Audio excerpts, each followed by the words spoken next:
Ya chicos, retomamos entonces donde quedamos y en esta parte con la que vamos a cerrar el tema del carácter científico de la psicología, una vez que hemos entendido que nos manejamos con leyes, que nos manejamos con teoría, que usamos las 4 fases del método científico y que no nos guiamos por el sentido común. Entonces hay una última parte respecto a esta parte que tiene que ver con lo que yo llamo premisas de la psicología como ciencia.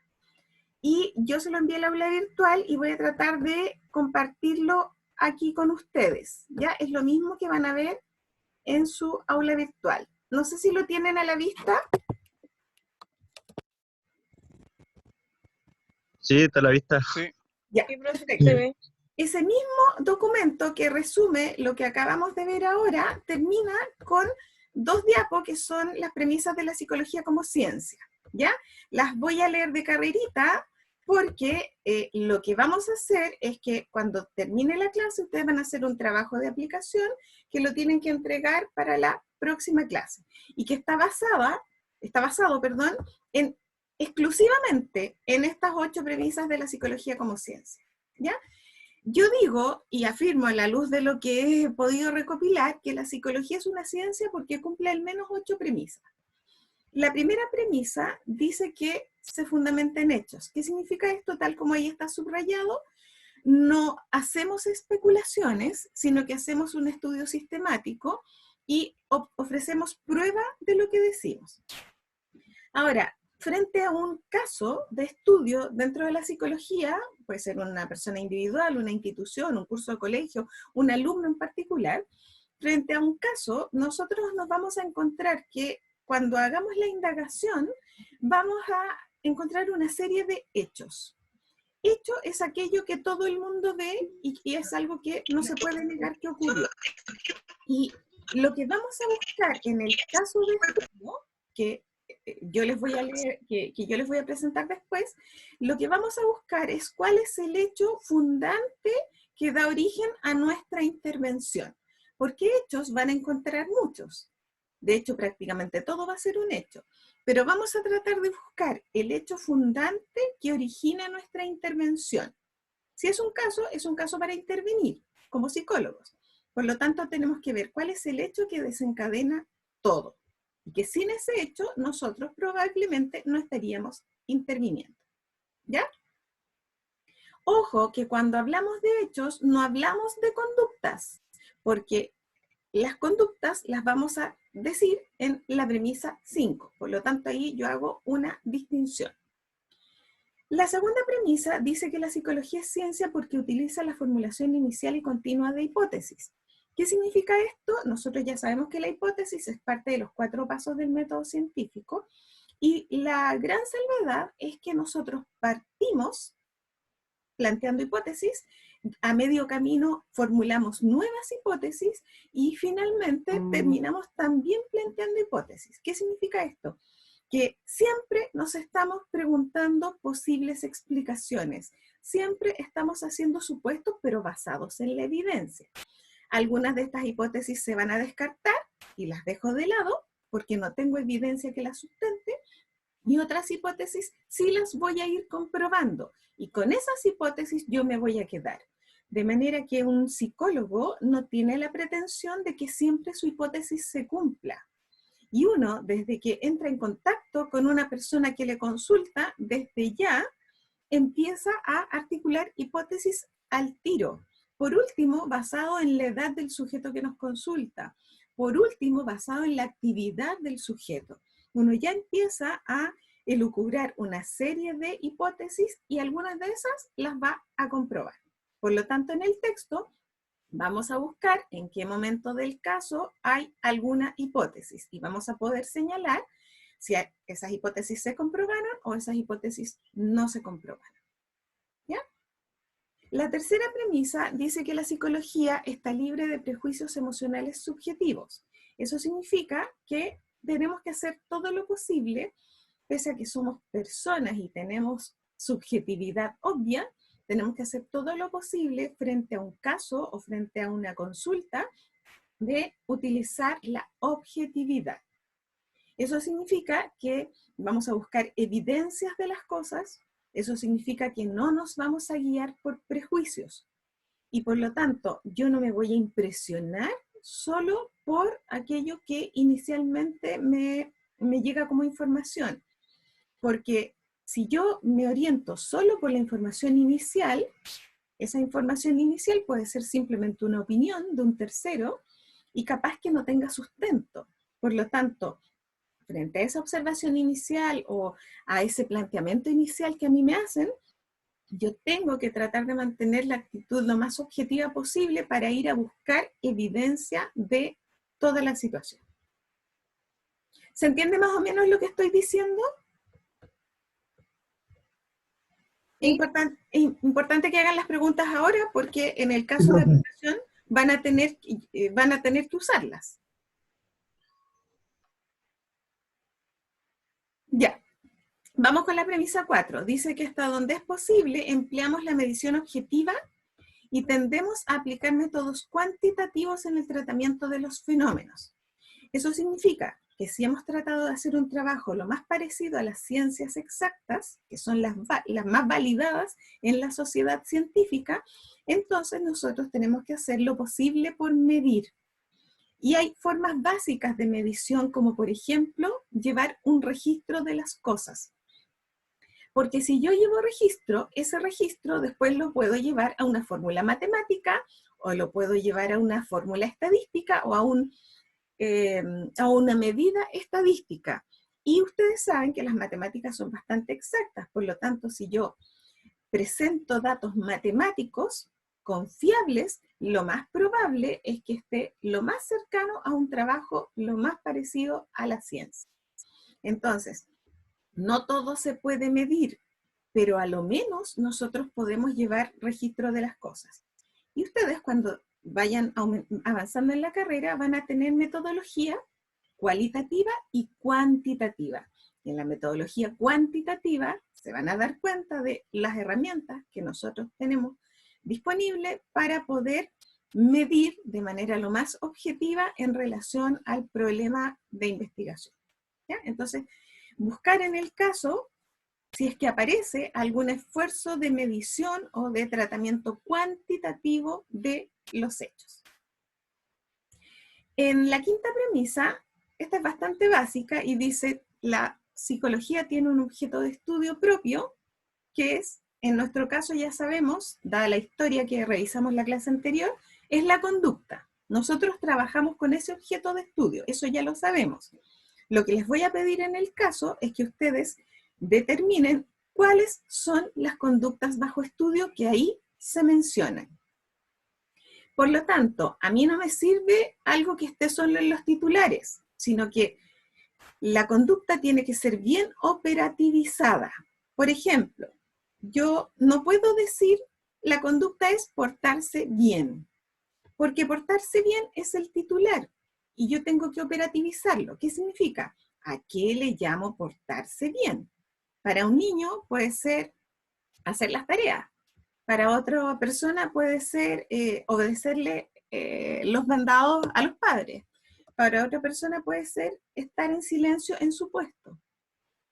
Por lo tanto, para que nos entendamos la comunidad de psicólogos, necesitamos especificar, operativizar cuál es la conducta que vamos a estar midiendo, registrando, evaluando, estudiando, porque solo así vamos a entender exactamente lo mismo. Si una persona está hablando de buena conducta y lo está interpretando como el niño está sentado en su pupitre sin moverse, y la otra persona está hablando de buena conducta como no dice garabatos, estamos en un problema, porque estamos haciendo dos definiciones de conducta y no nos vamos a poder poner de acuerdo. Por lo tanto, es muy importante saber cuáles son las conductas específicas bajo estudio. ¿Ya? En la premisa 6, también es relativamente sencilla y dice que la psicología es ciencia porque tiene su propio lenguaje. ¿Qué significa eso? Que nosotros usamos términos y conceptos que son propios de nuestra especialidad. Nosotros los psicólogos hablamos como psicólogos. El arquitecto habla como arquitecto. El abogado habla como abogado. Y en estos 5 años de formación, ustedes se estarán dando cuenta, y los que estén iniciando también, que poco a poco van a ir generando un lenguaje propio de la especialidad. Y eso significa que hay conceptos que solo nosotros los podemos entender de una perspectiva psicológica. A lo mejor hay conceptos que los usa todo el mundo en distintas disciplinas, pero vamos a buscar en el caso conceptos muy sencillos, no es nada del otro mundo, y que son, pero sí que son conceptos que son nuestros, que nosotros como psicólogos en realidad podemos hablar con propiedad de eso, ¿ya? Entonces en el caso ustedes van a tener que buscar un par o tres conceptos que sean específicamente del ámbito de la psicología y que en general, sumando y restando, no los usan con el mismo sentido las otras disciplinas. La premisa 7 dice que somos una ciencia porque tenemos nuestros propios instrumentos o herramientas. Y aquí están subrayados los 3 instrumentos o herramientas clásicos que usamos los psicólogos, que son la observación, la entrevista y los test. Por lo tanto, en el caso, ustedes van a tener que rescatar si están presentes estos instrumentos o herramientas, si se usaron, y ponerlo como referencia, ¿ya? Pueden decir, sí, se usó observación, se hizo tal cosa, sí, se usó entrevista, se hizo tal cosa, sí, se usaron los test, o a lo mejor no están, ahí vamos a ver. Y en la premisa 8, que es quizá un poquito compleja, pero la voy a tratar de explicar lo más sencillo posible, es que nosotros hacemos un doble esfuerzo mental de utilizar el análisis y la síntesis como procedimiento para la comprensión de los fenómenos complejos. Dado que nosotros trabajamos con seres humanos o con procesos humanos, por lo tanto, estamos en contacto con temas complejos, no son siempre temas simples, eso implica un esfuerzo mental de nuestra parte.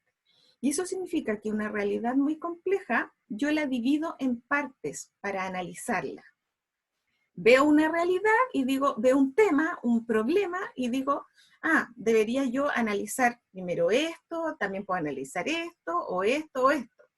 Y luego que he hecho ese esfuerzo de separación, de división, donde he parcelado la información, lo que hago es juntar toda la información en un solo todo con sentido e integrarla. ¿Qué significa? Que llego a una síntesis. Con los distintos elementos de análisis, yo llego a una síntesis. Y la gracia entonces de nuestro quehacer es que nosotros estamos siempre funcionando así. Nuestra mente de psicólogo funciona así. Descomponer, separar en partes para luego mirar todas las partes, conectarlas y llegar a un todo con sentido. Y hacemos ese esfuerzo de síntesis de la información.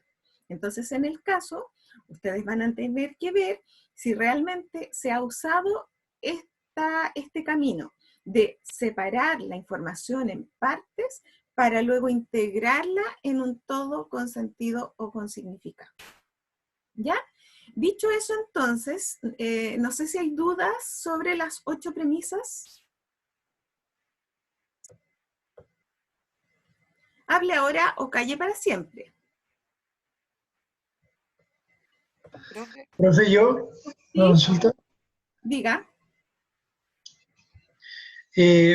Cuando hablaba en una parte de las premisas, que decía está libre de prejuicio emocional o subjetivo, Sí. también tiene que ver el distanciamiento emocional con el sujeto, ¿verdad? O sea, de oír, analizar, pero no involucrarme emocionalmente con el sujeto, ¿verdad? También tiene que ver, aunque, cómo no involucrarse, cómo no compadecerse del dolor ajeno. La verdad que las posturas clásicas tenían que ver muy fuertemente con esa distancia. Las posturas más bien posmodernas, como lo vamos a ver al final en constructivismo, han mostrado que es como medio ficticio. Sí, nos pasan cosas con los pacientes. Lo que pasa es que hay que tener formación técnica, profesional, y hay que tener autocontrol también para entender que mi postura personal, si está interfiriendo, si yo estoy tan interferido que está interfiriendo el paciente o el cliente, claro, tengo que hacer un cambio o eventualmente incluso puedo derivar a un tercero. Por supuesto que tiene que ver con ese esfuerzo, pero ese esfuerzo tiene que ver efectivamente con la pretensión que vamos a conversar también en su momento, que tuvo la psicología desde siempre, de mantener objetividad. Pero resulta que hoy día la ciencia pone en entredicho el concepto de objetividad, porque es bien poco probable que uno sea totalmente objetivo, si somos seres humanos, ¿no? Pero sí tienes un punto en el sentido que ese es un esfuerzo de no involucrarlo en la medida que, de no involucrarnos en la medida que eso daña la situación. Si me hace perder, me evita mirar cosas que yo debería ver, está en contra de un buen proceso. Si me hace sesgarme con el paciente, estaría también en contra de un buen proceso, ¿eh? Entonces sí tienes razón en ese sentido, y es un súper buen tema de discusión para cuando veamos entonces el paradigma constructivista, que es el último que vamos a ver, para que le demos una vuelta. ¿Es posible ser totalmente objetivo? ¿Ya? Entonces acá lo vamos a emplear, puedes tomarlo desde ese punto de vista y también puedes tomarlo desde el punto de vista de algo que señalaste. ¿Cómo hacemos un esfuerzo por buscar suficiente información? ¿Ya? No nos quedamos pegados en una primera idea, no nos quedamos aferrados a una sola área de indagación. No sé si contesto tu pregunta, Diego. Sí, sí, profe, gracias. Igual me refería a eso y ¿Sí? justamente me refería a la parte de cuando uno, ¿cómo se llama? La persona se involucra Uh-huh. con el sujeto, pero no se afecta del sujeto. O sea, Exacto, eso exacto, yo, ¿eh? Me claro. involucro, me intereso, compatibilizo con la persona, pero no me afecto de la persona. Exacto, o sea, también, y eso lo van a aprender con el tiempo, uno no se puede llevar los problemas de los pacientes totalmente para la casa, porque si no te vas a generar un cuadro de angustia permanente, y también eso es parte del aprendizaje cuando ustedes ya estén en quinto año, en el tema de la práctica clínica, también tiene que ver con el tema de los límites, de mantener un cierto resguardo del lo que nosotros llamamos el setting terapéutico, que es donde se hace, por ejemplo, en el caso de la clínica, donde se hace la terapia, porque de lo contrario nos llevamos todo a la casa, y eso es inviable, ¿ya? Entonces sí, esos temas ustedes los van a ir profundizando después también en el curso de los años, porque son parte del quehacer nuestro, son parte de las vicisitudes que se nos plantean a nosotros, que en el fondo yo creo, y les pasará a todos los presentes, nosotros estamos aquí por una idea de servicio al otro, de ayudar al otro que está con un problema. Entonces, claro, como no involucrarse, pero ese involucrarse hay que manejarlo muy bien, como dices tú, ¿ya? Ya. Entonces, pensando en las 8 premisas, yo ahora les voy a compartir algo que les mandé al aula virtual. Espero que lo estén viendo, y es la actividad de aplicación, es un caso. ¿Lo tienen a la vista? Los que están con Sí. imagen, Sí. ya. Sí, Como sí, en el sabe. caso, Sí, por ejemplo, profe. ya, como la Catalina, por ejemplo, no lo tiene a la vista porque tuvo el tremendo impas con el computador. Después, a través de Jorge, se lo vamos a tratar de compartir para que le llegue algún correo, capaz que su celular todavía esté vivo y ahí pueda No, recibir el profe, caso. me conseguí compu con mi prima. Lo Ya, tengo en súper, pantalla. súper, ya. Y de todas maneras, si a alguien le pasa cualquier cosa, va a estar en el aula virtual y tenemos el gentil apoyo de Jorge si es que si es que la persona no tiene acceso. Pero me alegro. Voy a leer solamente el encabezado, porque después viene el caso y eso es lo que ustedes van a tener que analizar, ¿ya? Entonces dice acá, actividad de aplicación evaluada. ¿Por qué? Porque recuerden que nuestra asignatura originalmente está planteada para que el último ítem de evaluación tiene que ver con trabajos de aplicación, lo que nosotros llamamos prácticos. Como no los vamos a poder hacer en la sala de clases física y por lo tanto no vamos a poder trabajar en grupo, estos trabajos de momento los vamos a hacer de manera individual. Lleva puntaje, cada uno de los trabajos de aplicación va a llevar un puntaje de 1 a 7, y luego yo al final, con todo lo que alcancemos a trabajar dentro de nuestras posibilidades con el tema del coronavirus, lo que voy a hacer yo es que después voy a sumar todos los puntajes y lo voy a llevar a una tabla de rangos, y en función de esos rangos que yo se los voy a comunicar en su minuto, yo voy a poner una nota por las actividades de aplicación. ¿Ya? Es la forma como vamos a trabajar. Idealmente esto lo hubiéramos hecho en grupo, pero hay que ajustarse a las circunstancias, así que lo vamos a hacer de manera independiente. ¿Qué dice acá? Las instrucciones. Deben identificar evidencia de la utilización del método científico en el siguiente caso, pero ojo, basándose exclusivamente en las 8 premisas de la psicología como ciencia. Lo que acabamos de ver es lo que hay que aplicar. El resto es parte de la materia. En el fondo, lo que está en paréntesis, ¿qué tenemos que decir? Decir qué premisas se cumplen y fundamentar en base al caso. ¿Dónde? ¿Cómo? ¿Por qué? ¿Ya? Extensión máxima de esto, 2 planas, escrito en computador, formato Word, no PDF, porque si yo tengo que hacer alguna corrección, el PDF no me lo permite. Siempre conmigo trabajos o comunicaciones que no vengan en PDF para yo poder hacerle comentarios. ¿Ya? Entrega vía correo al delegado Jorge Fait hasta las 20 horas del miércoles próximo, es decir, tienen toda esta semana, para que lo pongamos en común en la clase siguiente, que es la del 2 de abril, el próximo jueves. ¿Ya? ¿Se entiende la indicación, la instrucción? Decir qué premisas se cumplen, dónde y por qué. Ya. Luego viene el caso, que está dividido en varios párrafos, es un caso de la vida real, y nos va a servir en fondo de excusa para hacer la aplicación de contenidos y que entonces estos encuentros que nosotros tenemos no sean solo teóricos, ¿ya? Este ramo está planteado para tener una fuerte base teórica, pero ojalá tener estos espacios para poder aplicar, ¿ya? Entonces eso entregado hasta las 8 de la noche del próximo miércoles para ser revisado por mí y socializado, puesto en común, al azar, o de manera así, por obligación, el próximo jueves como parte de su proceso de aprendizaje. ¿Sí? ¿Hay alguien que no entienda? Ya. Se entendió bastante claro. Ya, perfecto. Muchas gracias por el feedback. Ya, dice acá, me metí al chat, no sé por qué. Dice, pero profe, igual se puede hacer en grupo, Google Drive te permite trabajar con más personas y al mismo tiempo. El gran problema es que yo no voy a tener cómo regular eso. ¿Ya? Y yo tengo que generarle un producto, porque si yo estuviera, por ejemplo, en el aula, yo estaría viendo su desempeño, me acercaría a usted, en la sala de clase física, me acercaría a usted, le haría preguntas, le daría indicaciones.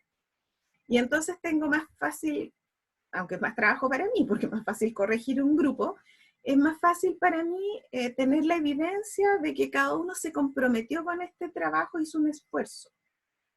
Si yo veo en el futuro que la gente cumple con su trabajo individual, hay una alta probabilidad entonces que aceptemos la sugerencia de Jorge y pasemos a un trabajo grupal.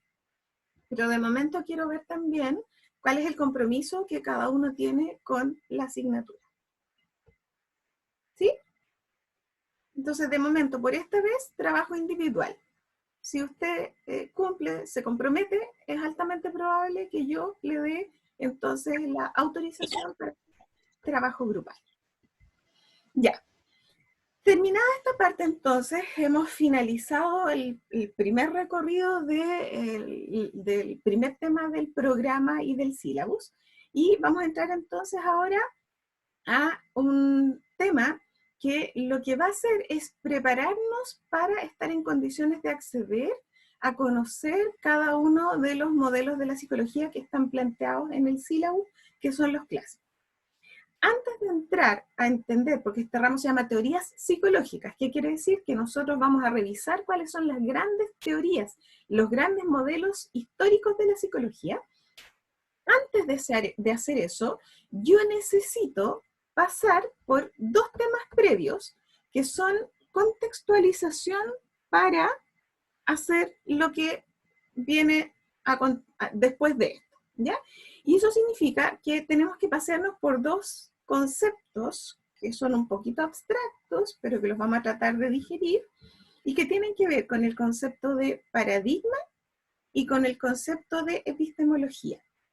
Entonces, lo que vamos a hacer en esta parte nos vamos a hacer cargo del concepto de paradigma. Cuando el concepto de paradigma termine, nosotros vamos a hacer la pausa, además probablemente ahí se nos va a cortar la comunicación, y después vamos a rematar con el concepto de epistemología, ¿ya? Entonces, en este minuto, lo que estamos haciendo, lo que yo voy a intentar hacer, es generar en usted las condiciones mentales, abrir la mente, para quedar en condiciones de luego recibir los contenidos de cada una de las grandes teorías psicológicas. Para hacer eso, entonces, dije yo, el primer concepto que tenemos que revisar es el concepto de paradigma.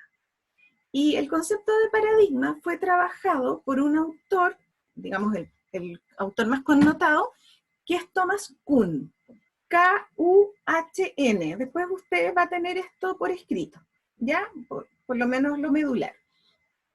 ¿Qué hace Thomas Kuhn? Thomas Kuhn escribe un libro que se llama La estructura de las revoluciones científicas y nos cuenta, en el fondo, cómo es que nosotros los científicos, además de entender el método científico, cómo es que nosotros llegamos a la producción de teorías psicológicas, ¿ya? ¿Cómo es que nosotros vivimos un proceso dentro de la ciencia en general que nos permite entonces hacer estas contribuciones que han hecho todos los psicólogos que nos han precedido? ¿Qué dice Thomas Kuhn? Dice que la comunidad de científicos dentro de una disciplina en particular está formada bajo ciertos conceptos propios de la época. Conceptos que son relevantes y que tienen que ver con una visión de mundo. Científicos, por ejemplo, de la psicología, que corresponden a un cierto momento histórico, a un cierto momento de desarrollo de la ciencia, han sido formados en sus propias universidades, que es lo mismo que les va a pasar a ustedes, han sido formados bajo una cierta forma de entender la psicología.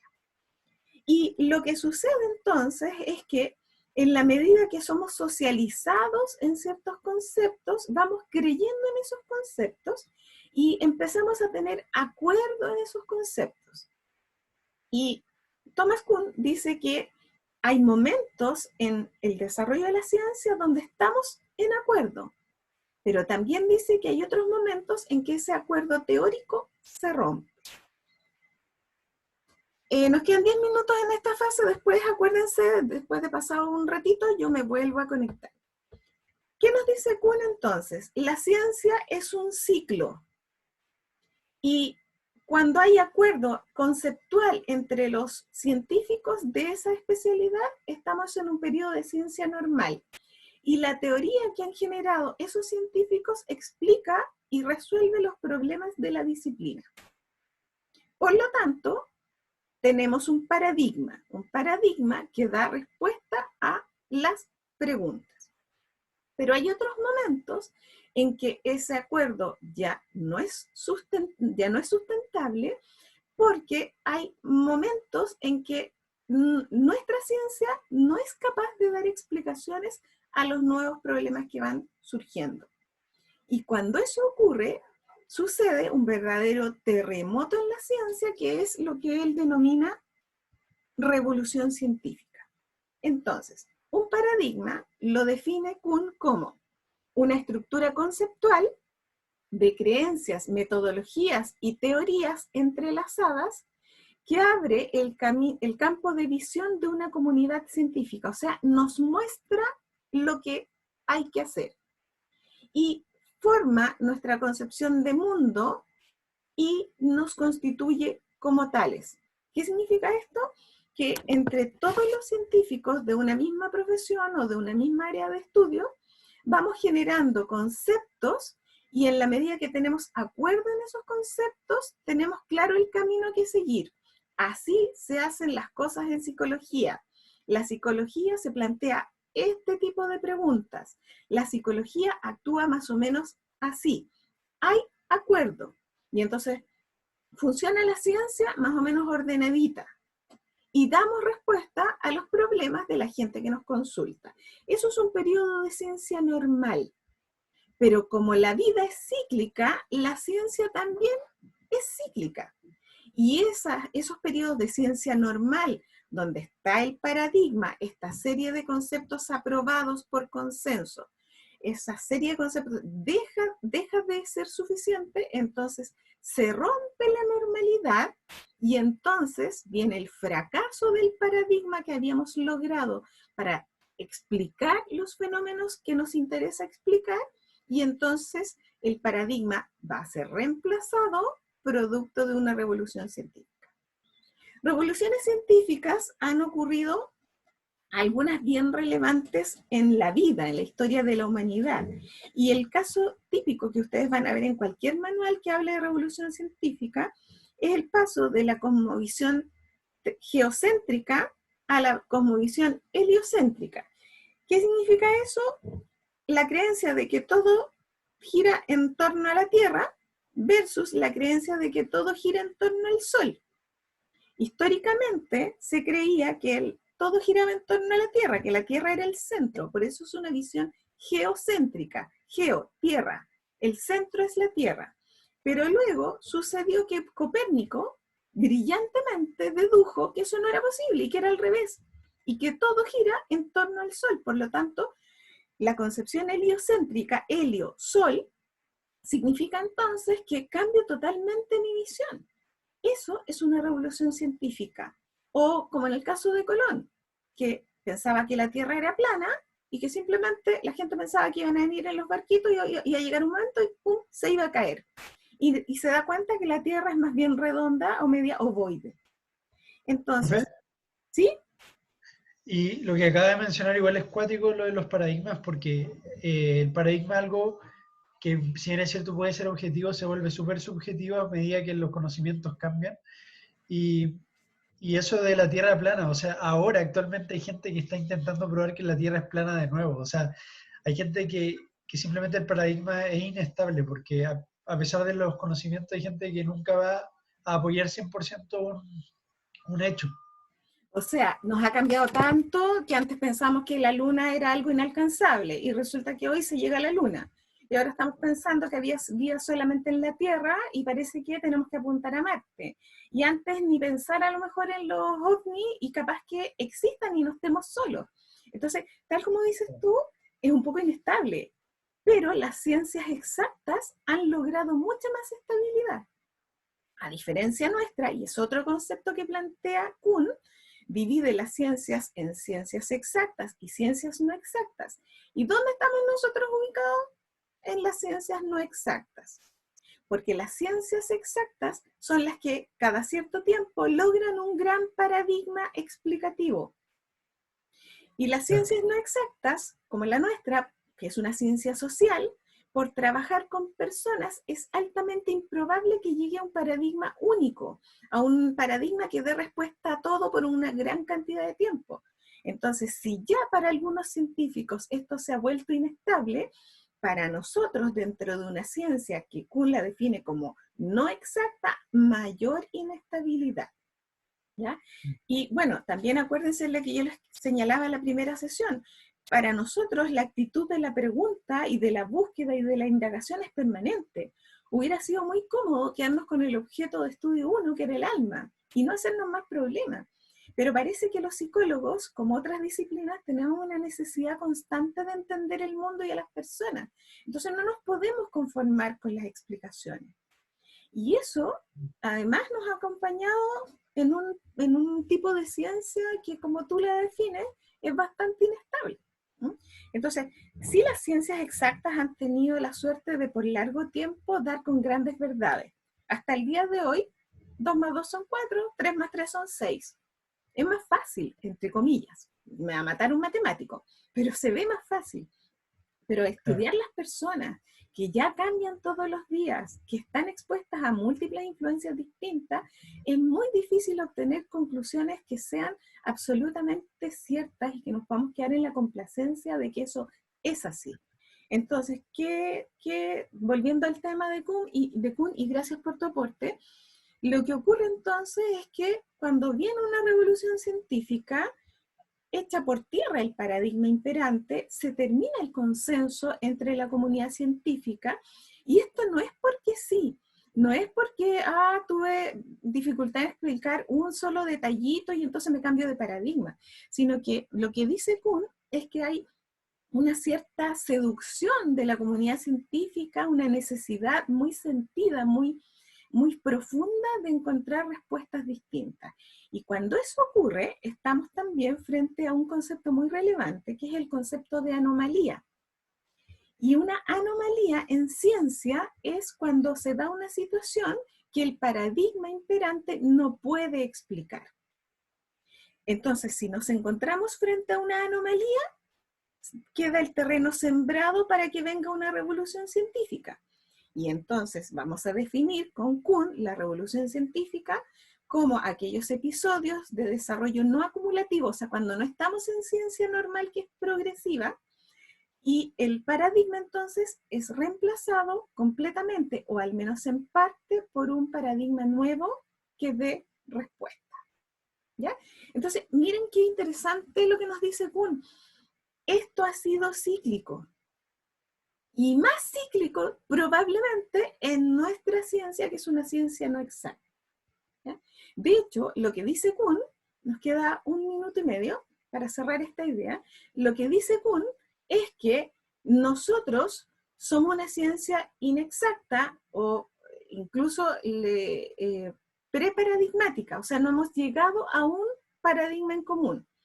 En cambio, las ciencias exactas son paradigmáticas, porque tienen un solo enfoque más o menos comprobado de su materia de estudio. En ese sentido, nos dice preparadigmático, y no es peyorativo, es solamente descriptivo. No hemos logrado un paradigma que lo resuelva todo. ¿Ya? A la vuelta entonces del corte, que nos va a servir también de pausa, vamos a cerrar esta idea de Kuhn y vamos a ver las preguntas.